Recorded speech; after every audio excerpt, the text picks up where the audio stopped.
হেই, তোমরাও এখানে আছো?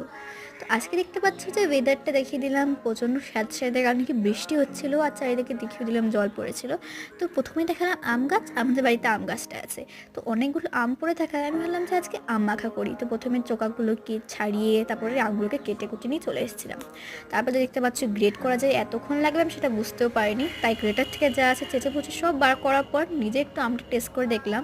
তো প্রথমে তো দেখলাম খুব ভালো লেগে গেছে, কিন্তু তাও এমনি এমনি তো খেতে পারি না, তখন আম মাখা করবো ভেবেছি।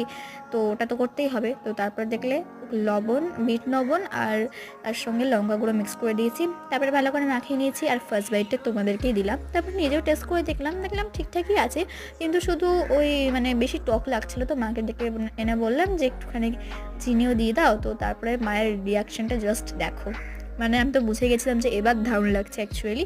তারপরে দেখিয়ে দিলাম যে চারিদিকে বৃষ্টি হচ্ছে, সেটা ক্যাপচার হয়নি, বাট আমার দারুণ লেগেছে।